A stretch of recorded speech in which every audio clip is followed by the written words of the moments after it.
Thank you everyone for joining. This is our weekly Twitter space where we talk about different topics. Today we are featuring Mental Health Awareness Month and talking about going beyond the performative and into action. So Tara is our featured guest for this talk, but everyone is welcome to contribute, ask questions, add to the conversation. So if you are a guest and you would like to speak, please hit the hand icon at the bottom of your screen and request to join. We'll definitely bring you up. Tara, can you give an introduction of yourself for anyone who isn't familiar with you and the work that you do? Sure. Thanks, Jay. I'm Tara Scott.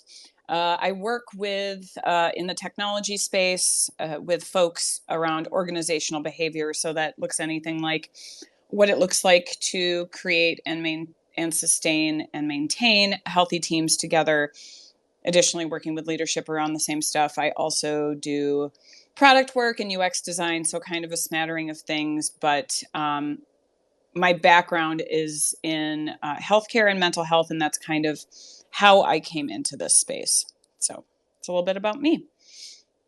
Nice, fantastic. Can you tell us a little bit more about how you kind of got into the mental health space? Sure. So I was in healthcare for about a decade before I was in technology. And I started doing billing stuff just to get into healthcare. And I really was considering being a therapist for many years. So I ended up taking an administrative manager job at a mental health clinic, as well as working with psychiatrists directly with patients.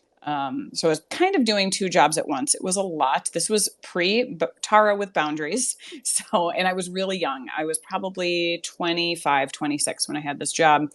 And I was definitely in over my head, and I loved it. I loved the work that I did. I loved being able to make an impact and work with folks who genuinely cared about their patients and the care that they were doing.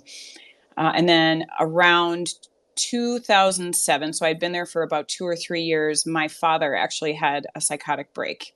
What does that mean? So he had a high stress job for many, many years, working at IBM as a salesman. First he did sales training, and then he did hardware sales. So he was very successful at his job, but it was immensely high pressure. And he actually decided to retire early and help my mom with a small business. And it was almost like he synthetically created stress for himself. And as I ended up leaving my job in mental health care because it was too much having a parent who was going through this stuff and trying to manage all of these other things that were in the same realm. So I ended up leaving and getting more into database research, which is kind of how the two worlds met for me, of both, actually all three worlds: design, tech, and mental health. And then eventually ended up getting into technology. But when I was in tech, I watched people kind of emit some similar behaviors that I had witnessed both when I worked at the clinic and with my dad. And I thought, wow, obviously this impacts everyone. Why are we only focused on delivery and the creation of things when we're not focused on how we're showing up and how we can best kind of take care of ourselves and get to know ourselves in a way so we can create better things? So that's kind of how all of those worlds mesh together for me. Very cool. Fantastic. And fun fact, I think a lot of people view mental health as like a newer conversation, especially like the way that it's being talked about on social media, particularly Instagram and TikTok, and how it seems like it. I think the perception is that it's a lot of young people pushing the conversation, a lot of Gen Zers pushing the conversation, when actually Mental Health Month was actually established in 1949, right? So like Right? this is a conversation that's been happening for a very long time, but just maybe not on a mainstream. How did it start to tie in? When did it start to tie into your work for you? At least as far as something that is just as far as something that's been talked about publicly versus kind of something that's always been in the background in your head. That's a great question. So it actually started with my first gig. So I was lucky enough to work with David Hussman at Dev Jam when we were a teeny tiny little shop. For those who don't know, David Hussman was the founder of Dev Jam, huge in the agile space. I had no idea. I was just some girl who lived in the neighborhood and was looking for a new job. Once I got laid off from a gig at a hospital, but working there, I worked with a very small amount of people. Hmm. And do you hear an echo a little bit? I don't hear one. Okay, good. I'm glad that you don't. It's fine that I do. Anyway, continuing on. Um, we were such a small space, and I watched people in these pockets start to make themselves be quiet around certain other personalities. And I thought, that's really interesting. I wonder why that's happening. So the more that I watched that happen, and as I left that gig and eventually went on to work at a startup, I experienced some really damaging behaviors. And I don't mean just damaging to themselves, but damaging to other people. Because a lot of times when we internalize stress, we end up exploding somewhere else.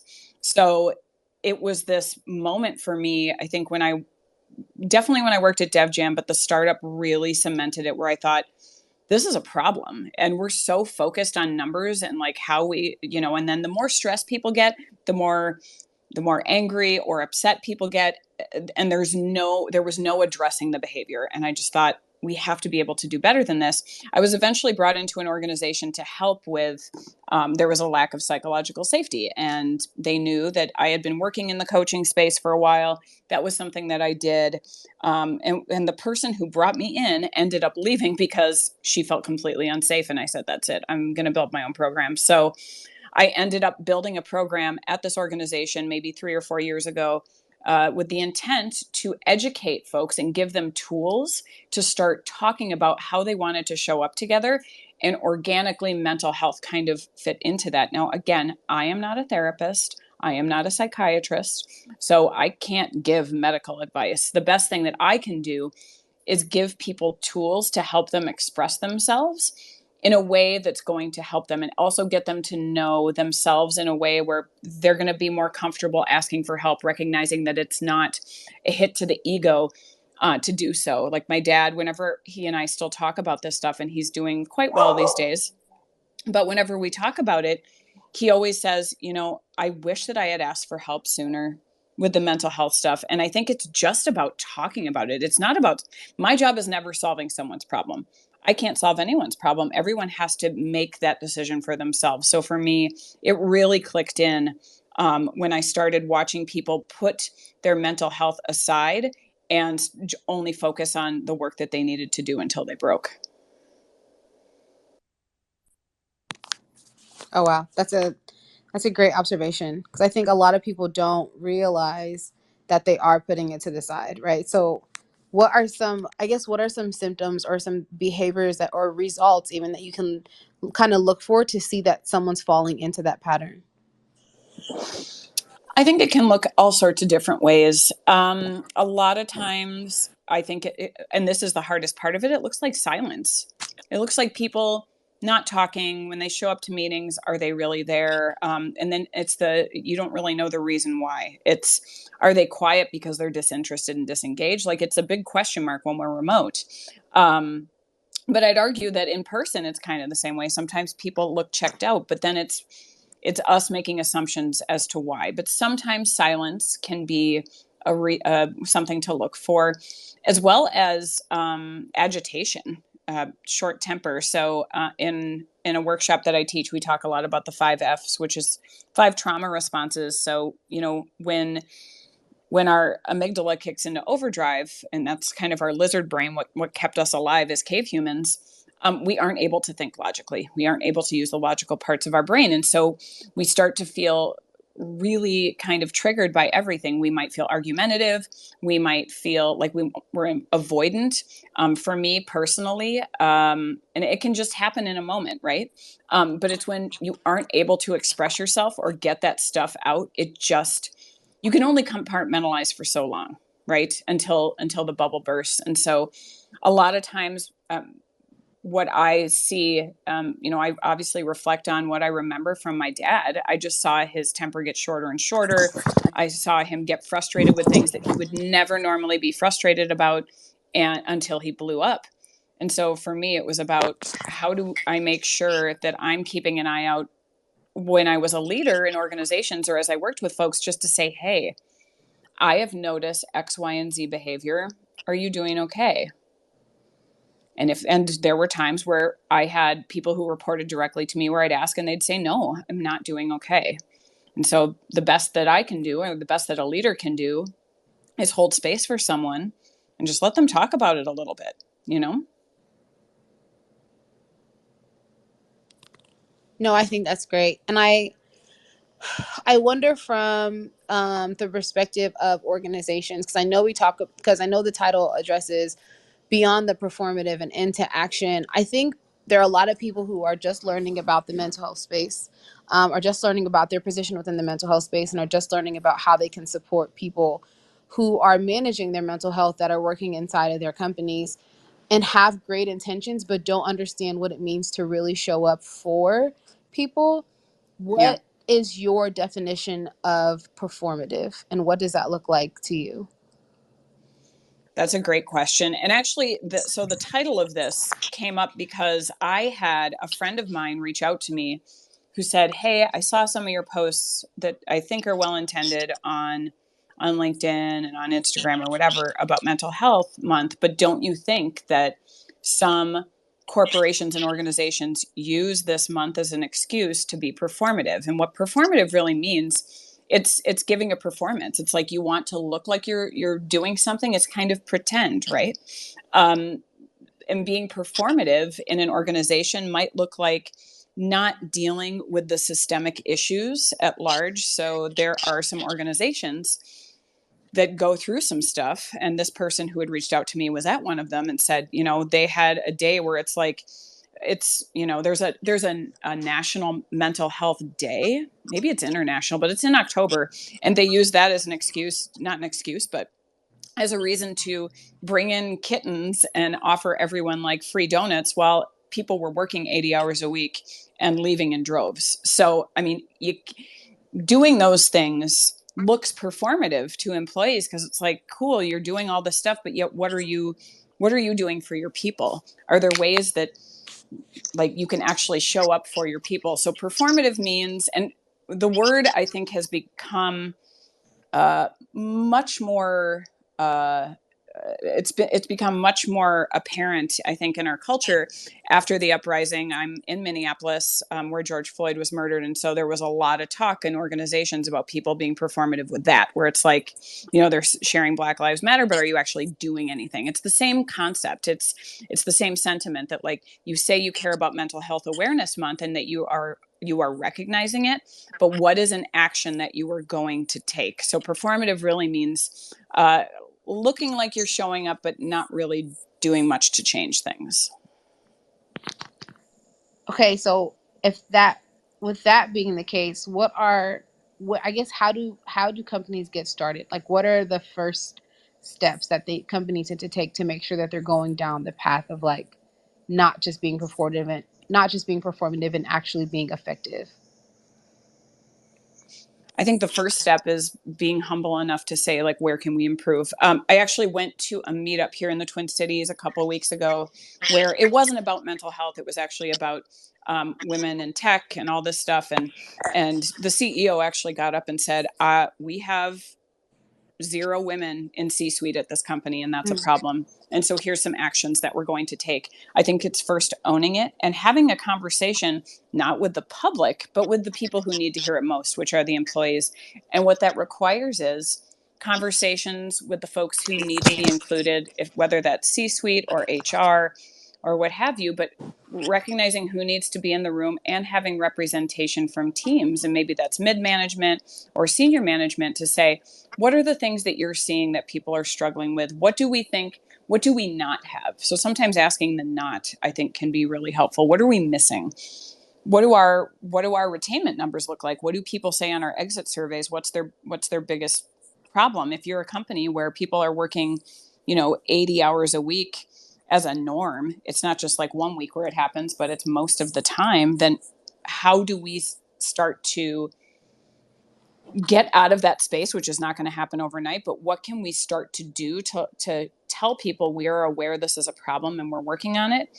And or if it's not something specifically within the organization that is impacting folks in a negative way, maybe it's just I don't know, the state of the world. Things have been really hard in the past couple of years, and people don't need the reason of their their workspace to be stressed. Maybe they're stressed at home. Maybe they're. I went through a divorce during the pandemic. Like really hard things have happened to a lot of people, and I think it's more so about what would be valuable for people. Can we talk about having maybe a 4-day work week? Can we talk about what it would be like once a week to like offer yoga, whether that be remote if everybody's remote or in the office. I think it's really about starting that conversation and recognizing what's realistic and what's a priority.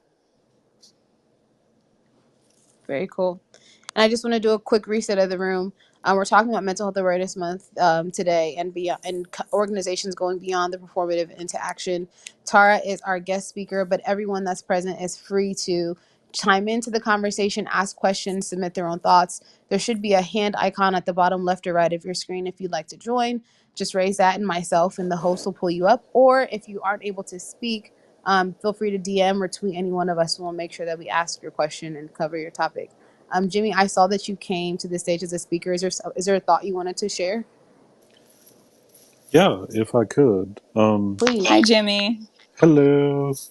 So, when you asked about what could corporations, what could leaders do to kind of really give more awareness to mental health, I want to kind of challenge that a little bit. And there's a practice what you preach type of mindset. Mm-hmm. And Mm, I think even so at the leadership, but also, at the very bottom floor, if we want to have a hierarchy of it, like it doesn't need to be a celebration, but there needs to be an awareness that it's okay to say, I need time off. It's okay Yeah. to share that with your peers. It's okay to have that maybe instead of out of office, I'm taking paid sick leave, things like that. And that could help establish a culture that is acceptable of people seeing that there's safety in saying, I need a mental health day. And so I just wanted to kind of chime in and say that because that's something that I practice and I'm trying to also, I don't feel shame in doing it. And there's still people that I feel that do. And I think that's going to be a big wall to break through. And it could help leaders see that and Mm-hmm. accept that and start practicing that also. That was an awesome point, Jimmy. I think you have to lead by example as leaders. And a couple of, maybe it was last week, I can't remember now, but I know that I had written something about, if you're going to take a mental health day and you're a leader, can you do that publicly? Can you be comfortable enough to say, I'm taking a mental health day so that people see that it's not scary? I do see a lot of organizations who say, we really promote you taking a mental health day for whatever it is you need. But a lot of people are scared to do that. They don't like the stigma around it. And the only way to destigmatize it is to lead by example. So Jimmy, I love that you're not ashamed and there's nothing to be ashamed of. It's, we've gone, like, the days of madmen are over. If it doesn't work, it doesn't work for us to pretend that nothing's wrong and to push and push and push until we eventually break. But the only way that we can kind of break down that stigma is to have leaders who say, not only is this okay, but I want you to do this for yourself. I do it too.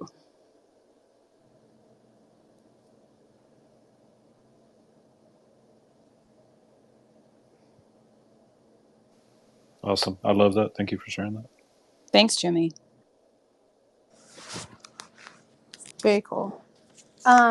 I did want to ask a clarifying question. I know Jimmy mentioned something about shame around the conversations, or shame around acknowledging that you need that space. Um, is that something that you have witnessed in the environment that you work in, Oh, or environments that you've worked in? definitely. Are you talking to me or Jimmy? Sorry. Both actually, yeah. It's both.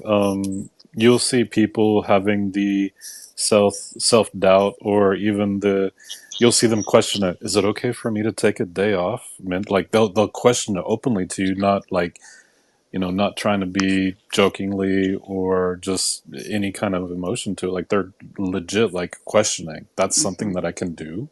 And so when you see people that are even at that vulnerable of, okay, clearly they might need to, and they don't have that reassurance that it is something that it is being supported, even though it's talked about from a high level. Right. You want to just continue to, don't take shame. Do not worry about this. I did it. Here, the last time I took a day off was last week because this and this and this was happening to me. Like, share your stories, share the value that you have yourself. And that's the only thing that we can change, because what we control is our actions. I can't control somebody else not feeling shame, but I can tell them I no longer feel that because I'm doing it, I'm taking it, I'm a part of it. So that's my part of it. I love that, Jimmy. Demonstrating is such a powerful way to invite others to do that, including fellow leaders. So you're not just impacting, your employees, or maybe if you're a coach, the people on your team, but you're also impacting any other leader that doesn't feel comfortable. I can give a specific example. I've worked in the past with, I work with a lot of leaders around different things. So sometimes it's around, you know, um, the way that they're building their product and how their teams are functioning within their space. Sometimes it's around like the way their leadership is structured. It could be one of many things, but behavior is never not in it, because behavior is behind everything that we do, and that's what creates the actions that we do. I worked with a leader who really was brought in. So I was brought in by mid-level management, but there was a senior leader, an executive higher up, who I was told was a bully. They were very confrontational with employees on phone calls with clients, just very problematic in behavior. And when I met with this person, everything about them told me that they weren't ready to face their own behavior, because it was about, they said they had formerly been, they were raised to be really tough. They think that people today just don't have the drive and don't have the potential and the longevity that this person had. And I just, it was like, and then there was a lot of nervous laughter with it. So it was like a lot of body language that I was watching, and their arms were crossed. And I just thought, oh boy, this human is going to eventually break. I can see it, because they think that because they don't need to show up in this way, they can't. They're afraid to look at those parts, because it can be really scary. My dad said, it was never gonna happen on its own. He came from a generation where you don't go to therapy, you don't take care of yourself. He thought, I mean, this is gonna, you're gonna laugh at this, Jay, but like Real Housewives of New Jersey. Yes, I'm gonna talk about Real Housewives on this podcast, on this interview, and it's fine. Like, there's all of these folks who are Italian who live, in New Jersey, are like Teresa, who thankfully now sees a therapist. Talk about how it was a big shameful thing in their family. It was like, Italians don't go to therapy, and it's like this weird stigma that is passed down through generations. And my dad said it was cemented in him that if he did that, he was like somehow less of a man. It's this very like toxic old behavior that isn't sustainable anymore. And so when I watched this individual, I just thought, to Jimmy's point, I can't do anything to change that person's behavior, but I can demonstrate mine. I can say that, you know what, this is what I do when I feel like, I am just maxed out, and I see that you are really stressed, and here's what I have found beneficial, if they're looking for advice. But that person has to be ready to kind of look at what it means to really take care of yourself.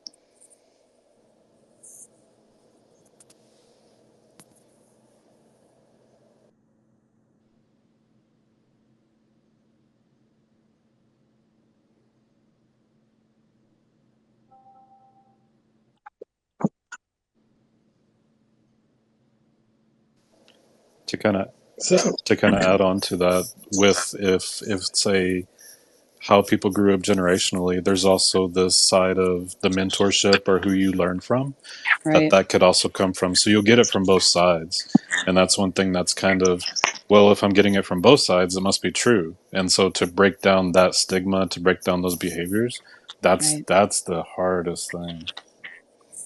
For sure. I think that that's a great point, Jimmy. When you're brought into a space where, and I know that I can say this for pretty much certain with that leader that I'm using, was led by people who it was leading by example from them. It was like, well, I saw, fear tactics work with the leaders that I had. And I saw that it was like, you push as hard as you can because that's what you do. And so they think it works. It's time to challenge those mindsets and recognize that it's not sustainable. It doesn't work. When we're talking about like creating actionable plans and structures and systems that benefit people, right, that centers people and their mental health, where are some good places to start? Because I guess there's so many different things that companies can do. Where is a good start for them to really look at where they have opportunities to make a positive impact on their people? I think at first, it's a great question. I think it goes back to having a conversation first as a leadership group. What do we hear? Maybe even taking a survey of your employees. Like, where are they burnt out? Where are they really struggling? So that you can start having a conversation about where do we want to go? What's the most important thing? And then making sure that the right people are a part of that conversation so that it's not performative and it's something that might actually stick. And additionally, since a lot of it's, Jay brought up the fact that Mental Health Awareness Month has existed since the 40s, and it's sad that we're still struggling so much, but we're humans and life is hard and we're doing the best that we can in the time that we have.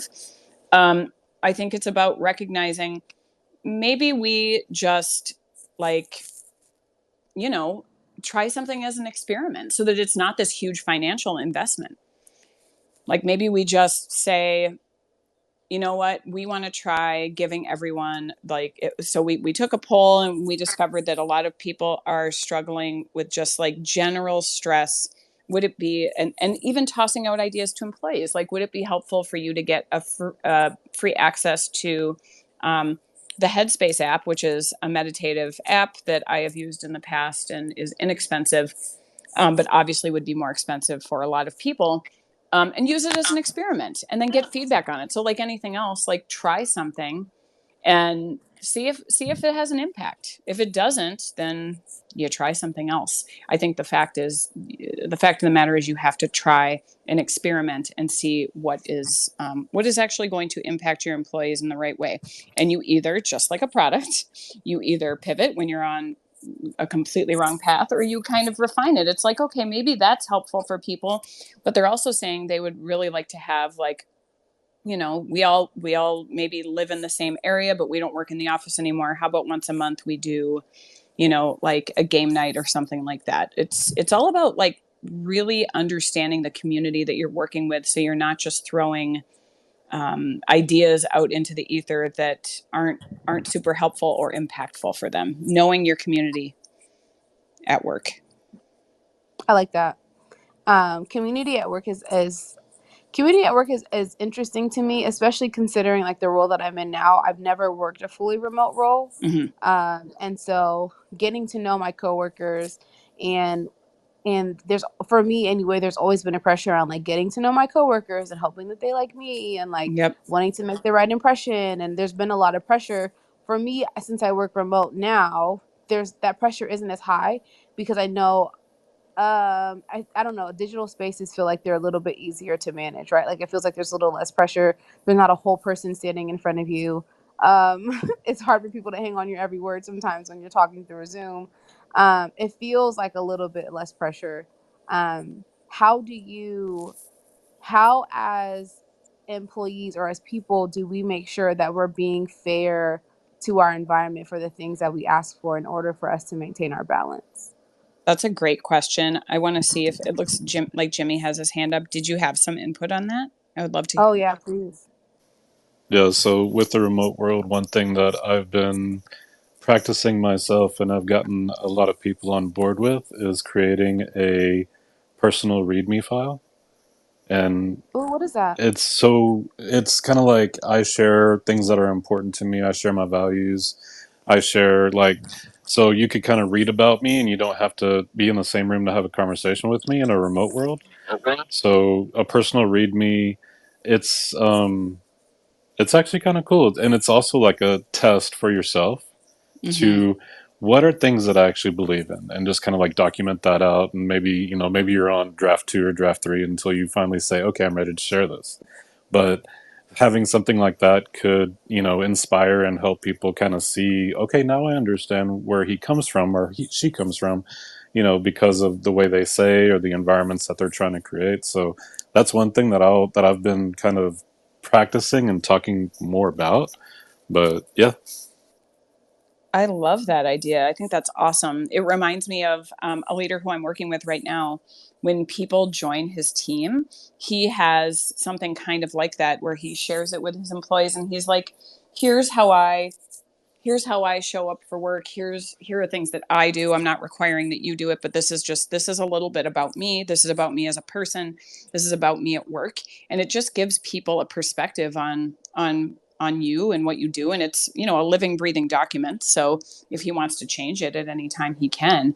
But it's a way to not have kind of what Jay's talking about, that like expectation or the Zoom fatigue where it's like, ugh, I do this all day long. Like we get burnt out on it. We get crispy. I know I do. And we need to have a way to be able to share kind of who we are, but we can create that for ourselves and again, experiment and see if it's helpful for people. So I love that idea and just might borrow it, Jimmy.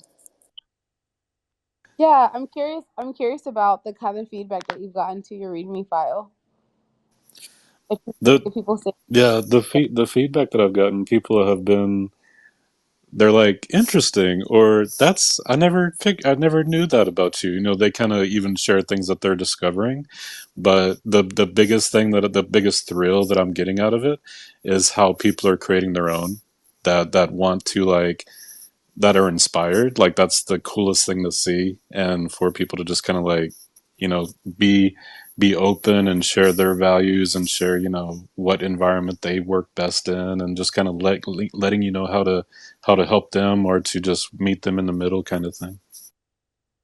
nice. I love that a lot, actually. I might steal that idea. Please do. Please do.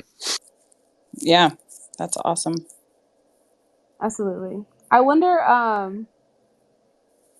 wonder what are some steps that like, what are some resources for organizations as far as like learning more about mental health? Because obviously, most people are not mental health experts, but there are people who dedicate their life to like that work and like making sure that the terms that we use and the resources that are available and the techniques that we use are effective and up to date, and address the modern concerns of people as they're living their lives. Like, what are resources that organizations can look to or utilize for creating structures within their organizations? Um, so there's, I mean, there's so much stuff out there. It's hard to say that there's one specific place to start, but I Mhm. would say first starting with if there's someone within human resources, because historically, when people have had problems and felt comfortable going somewhere, now this is under the impression that people have come to someone with a problem. Then going to the HR department to say, is there somebody who has experience with this? Like, go to the helpers and the people who might actually have some experience around this to try and figure out how to do it. Also, there are like NAMI, which is the National Alliance of Medical Illness or Mental Illness, that you can go to kind of dig into what are some tools that we could use. Like, not everyone is going to know how to do this. Like, it's hard. Humans are very complicated, and what I struggle with is completely different than what somebody else struggles with. We're not going to be able to do everything and anything, but we can start to educate ourselves. But I think that still has to start with really getting to know the community of employees and understand their needs, their wants, and saying, like, here's a small place that maybe we can start, and then talking and then start. So making it smaller. I think it's all about making it smaller Mm. and figuring out where we might want to dig in so we can actually have an impact in our organization. And if that impact ends up being not very much, then okay, you try something else. Again, I think this is about experimentation and being willing to say, we don't know if this is going to work or not, but we want to try and help. Yeah. What are some what are some things that you've seen companies do that have or haven't worked? And before you get to that question, I just want to reset the room for anyone that's listening. We're talking about Mental Health Awareness Month. and companies going beyond the performative and going into effective action. Tara Scott is our guest speaker, and she's kind of been talking us through a lot of the work that she's been doing and things that she's been seeing in the space. If you are a listener and you want to join the space, please feel free to hit the hand button at the bottom of your screen and request to speak, and we'll bring you up. Or if you're not able to speak, either tweet us or DM us a question, and we'll make sure that we address it. So, oh, Tim, are you raising your hand? Yeah. See, I can follow instructions I love despite what everybody says about me. love to see it. So I kind of thought it would be fun to maybe, could we talk about the positive space for a while? I mean, when we mention mental health, of course, everybody's mind is going to be, people who are at risk, who are struggling, who are having problems emotionally, mentally, etc. Let's say that we're not interested for a moment. We are, but let's pretend for a moment that we're not that interested in the abnormal case, but we want our workspace to be healthy. So rather than just recognize that we're making our people sick and then giving them more days off, or seeing somebody's about to make a break and referring them to a therapist, what can we do to promote positive, well-functioning, strong health state in our workplaces? That's a great question. And I think it is important to recognize that, if we're proactive with these things, if you're reactive about it, it's never too late, but it's going to be a lot harder to catch up, right? Mm-hmm. But I think it still goes back to kind of experimenting with things and figuring out what makes people happy. What do people want to have as part of their work-life balance, or whatever you want to call it? But are there certain I know that this is probably a poor example because a lot of us aren't in person anymore. But when I used to work for a third party logistics company, we had food trucks twice a week. It was awesome because it gave you an opportunity to go outside, take a break, chat with your coworkers. It was just an awesome opportunity to do stuff like that. I think now in the remote world, we have to be a little more creative with how we do things like that. But I'll use our own organization as an example, Industrial Logic. Like, I love that we do things like our holiday party where it's super cute and people like unbox stuff together and share stories, play games, do stuff like that. As well as having a time for, like, when we have our, all heads meetings, like giving kudos to people. That stuff is super important. We're not going to be able to always do all of the things the same because we're remote, but it's just a recognized constraint then. So, okay, we aren't able to do that in person. Are people super into gaming? Do we want to give that as an option to folks so that they can connect? Like, what is it that fill people up? But I think that, again, means that you have to get input from your work community about what people look for in a job and what helps them maintain a state that feels like they're appreciated and that they want to show up. Jimmy, yeah, you have a question or comment? I was going to add some experience that I've had when you have a smaller team, so not the entire organization, but like teams. There could be team agreements where they don't have, and it's a remote company, they don't have they have like core hours. So we're only going to be looking for Right. meetings between 10 and 3, or we're going to have a certain day of the week that has no meetings, so it protects kind of like everybody's time to just work and not have interruptions. Those, even simple things like that, could really help with just mental awareness and mental health, because that fatigue that Tara was talking about, that it's legit, and I've seen it happen very, very badly where people were just so burnt out just on Zoom meetings all day, Yep, absolutely. I think it's really important to have boundaries like that, and that way it's a shared expectation, right? We're not going in saying, oh my gosh, like, we have, it's just everyone for themselves. Like, we have core hours, and I know a lot of us work with folks who are in different time zones, and that needs to be considered. And if there has to be a call where maybe it's outside of your normal time, maybe it's just like a one-off where that happens, then fine, let's have a conversation about it. But I think having core working hours is an awesome idea.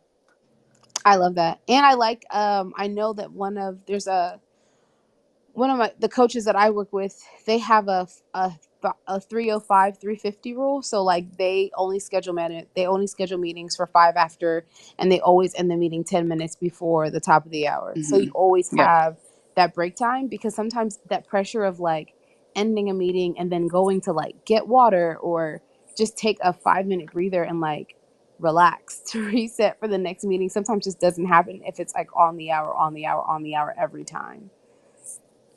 Yeah, absolutely. I work with a client right now who has a rule that they start 5 minutes. It's always at the 05 and then to the 55. So they give themselves 5 minute buffer on each end to do what you need to do, because it is such a different experience. It's never fun, I don't think, when I was working in person, to jump from meeting to meeting to meeting. However, it is a very different experience when you are Zooming all day long. No, absolutely. Because it just feels like back to back to back to back, Yep, right? for sure. How do you deal with the expectation with external clients? Like when it's not internal to your team or to your organization, but you're working with customers that are maybe outside of your organization who maybe don't have the same supportive or understanding environment that that your company does. Oh, that's a tough one, but a good one. I think that so. There's been plenty of organizations that I've worked with where there really wasn't anything in place, but you would see people who, if you start having one-on-one conversations with people who would be willing to, kind of like Jimmy is saying, like be the first one to experiment with it. Like I've worked with some folks who say, our schedules are always crazy, which is why I block an hour for myself every day to make sure no one takes that time. And I'll say, that's amazing. Have you shared that with other people? Because that's a great idea. And that is something that lots of people would probably benefit from. So it's about having people be comfortable enough from wherever they are. It's about creating boundaries. It doesn't have to be something that is mandated or gifted from within the world of HR. It can be something that we do ourselves. So if we put up a boundary and say, I'm working these core hours, or if like Jimmy's, read me about, like, if you want to know a little bit more about me so we don't always have to have a Zoom meeting, maybe this is a way to do that. Those are creating clear boundaries. And if you respect yourself enough to stick within them, other people will respect them too.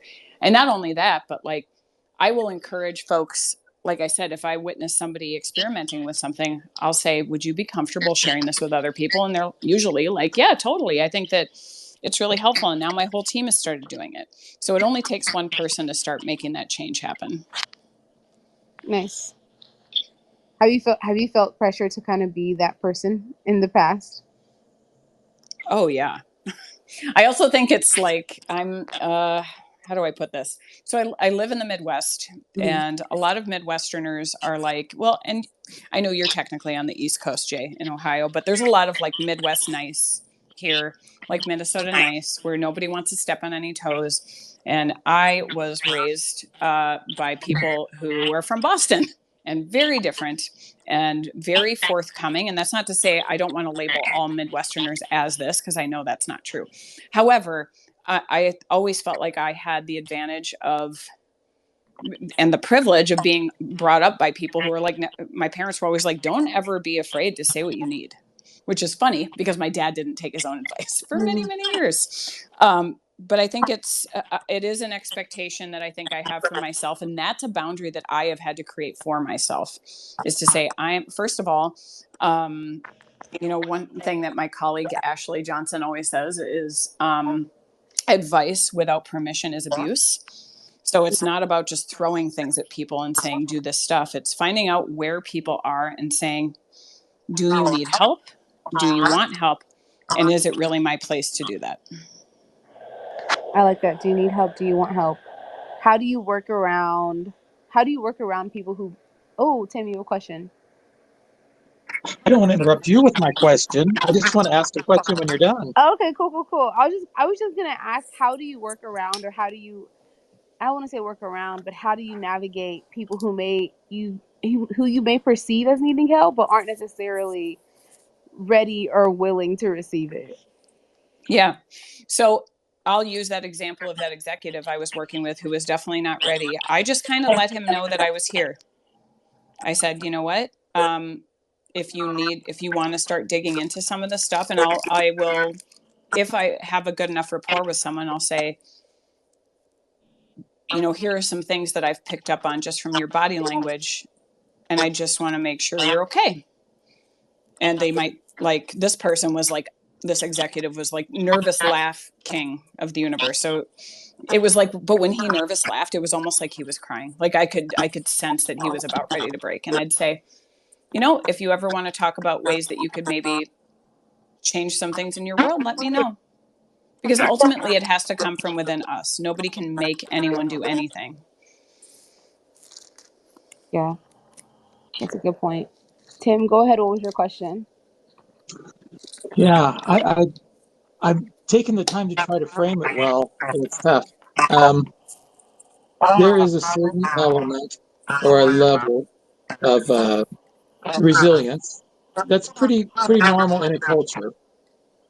So classically would be, in your case, you're talking about the Bostonians who can stand up, yell in each other's face, call each other names.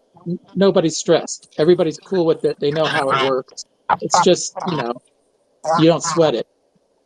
Whereas in other situations in the Midwest, that behavior would cause stress, right? Right. So, and I don't want to go too far the wrong way. Some people feel like you should be able to handle whatever abuse I give you, otherwise you're not resilient. And I don't want to go that way. But within normal bounds of doing your work and being normal, that robustness that's required.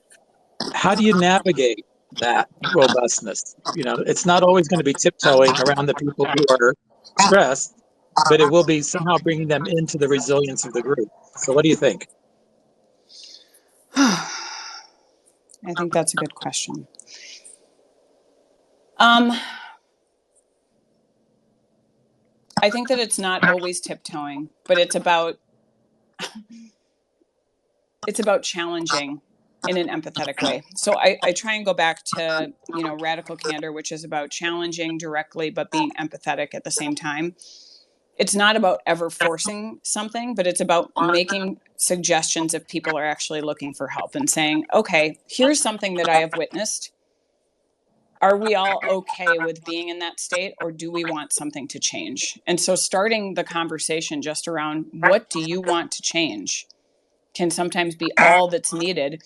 But I also sometimes have seen people try and boil the ocean, to Tim's point, and be like, it's not tiptoeing, but maybe it's way on the other side of it. It's like, we're going to do all this stuff. Is that sustainable, or are these going to end up being performative, empty promises? We need to be realistic about what we're able to offer to people, or how we're able to kind of meet them where they are. I'm not sure if that really answered your question. Well, let's throw out a little example. So I am required to be in front of people. I teach classes, right? Yep. So I need to be somebody who can be in front of people and teach classes and handle expressions of disagreement and to work through when people don't want to do the things that we're trying to teach. And that's the normal expected resilience for my job. And actually, I'm really cool with it. I like it a lot. I actually enjoy that, so it's not stressful for me. Usually, every once in a while, I'll have one of those days. And so if I was somebody who no, I'm a teacher, but I'm afraid to be in front of my students. That's just too much stress for me to have people looking at me. It's like, well, where are we now? I think we're kind of in a point where it's like, well, we can help you to do this thing, because originally I couldn't do it. I was such a lifelong introvert, and most of my life a people hater growing up, and then finally I converted. I'm still an introvert, but you converted to humanism. Yeah, I actually like people now. Well, at least most of them, the ones I've met anyway. So there's developing the resilience to do the thing you need to do versus hiding from it. And I think that's one of the things that people assume when we start talking about mental health. It's about hiding from stress and challenge and difficulties, and not about raising yourself up to that level. And I know that that raising usually requires mentors and sometimes may require professional therapists, right? Yeah, absolutely. Like I said, I think that we as coaches can find ourselves in that position where we're not expected, but it's a very slippery slope when you're in those situations to want to help, but sometimes it's just not the right relationship to be having, and saying, okay, well, it seems like you're struggling with these things. While I can't help you directly, have you considered X? Yeah, And yeah. So as a coach my sister is a professional therapist, I've definitely learned the value of staying in my lane. yeah, oh yeah, I have one of my closest friends is a therapist, and when I tell her about the work that I do, she's like, wow, that is, there's a lot of bleed over, and that must be hard to like draw those lines. I'm like, yep, but I listen to folks like you and people who know what you're talking about, like Tim's sister, and it's like, that's a clear boundary. Jimmy, it looks like you have a hand up. Yeah, and I know it's kind of short on time, so if this question creates a much larger answer, I am down to take this offsite or something else so that it could be curious space. But when you talk about the executive that is about to like break down or about to, go through that wall, Uh-huh. what happens or have you experienced where that finally happened, but the executive overshared to a point that the person that they were sharing with backed away, and so it created this awkward space for that executive to not want to break that wall again or to share that space with somebody again? Mm, that's a good question. I mean, I think the only time that I've really ever seen it happen was my dad. Unfortunately, because if I'm in and out of gigs, I might not get an opportunity to see what happens with that specific executive. He actually got his hand slapped by HR for behaving in the way that he behaved, and it was really interesting. So he moved from being this kind of aggressor to kind of victimizing himself. And the body language was like crossed arms, like nodding and smiling, saying whatever you think is best, and really not wanting to participate anymore. But it was this absolute refusal or inability. It could also be something about skills, right? Like an inability to see that he needed to face some stuff and that it didn't have to swing so hard the other way, that there was an opportunity there if he wanted to take it. But I think oftentimes, you know, we have to reach a point of like, okay, this isn't working anymore. To recognize that we need to change, and also to get feedback from people who care about us, who are like, wow. I will tell you that when my dad was going through that stuff and I was working in mental health, my friends were like, you can't do this. This is you're drowning. I'm watching you drown and I'm worried about you. And so it ultimately took me, because I have to own my own behavior, it took me saying, okay, this isn't working anymore. I actually need to like reevaluate where I'm at and what's going to be best for me. Awesome. Thank you for sharing. I always Thanks. love the talks with you, Tar. Oh, thanks, Jimmy. Always love having you here. Perfect. So we have a few more minutes left. Tara, did you want to leave kind of everyone with a few final thoughts and how they can get in touch with you? Absolutely. Just know that, I'm not an expert on humans. I just work a lot with them, and I have so much left to learn, and I learned so much from the work that I do with the people who I work with. I think it's just, if you're in an organization where you feel like you're struggling, please don't be afraid to ask for help. Talk to someone you trust, like the Mr. Rogers. Find the helpers. Talk to someone. Don't wait until it gets to that breaking point. And even if it's there, it's never too late. So please make sure you're reaching out to not just people at work, of course, but like people in your circle. If you're a leader who's really struggling and you feel like you're unable to break down, know that that is just old programming that needs to go away. Because it's not sustainable. And I think for organizations to make sure that you're having action behind the caring for mental health awareness beyond the month of May. start talking to your people, start having conversations and taking polls of like, what would make life a little better for you? I think that we've all kind of plateaued in this world of hybrid/remote work, and we're trying to, navigate it. There is absolutely nothing wrong and everything right with talking to your community and trying to figure out how you can best help. As for getting a hold of me, you can find me on LinkedIn under Tara Scott, also tara@industriallogic.com if you want to reach out. Perfect. Thank you so much for leading the space today. Thank you to Jimmy and the other listeners who joined in and contributed thoughts and suggestions to the conversation. It's always helpful. We host these spaces every Friday at 3 p.m. Eastern. Thank you, Julius, for hosting, as you always do, and making sure everyone's set up the right way. If you ever have a topic that you want us to cover or you have a discussion that you want to lead, please let us know. DM us, message us, find us on the Industrial Logic website, and we will get you thrown into the rotation. As always, everyone have a great and safe weekend, and we will see you same time, same place next week. Thank you so much, Jay. And thank you everyone for coming. Really appreciate it.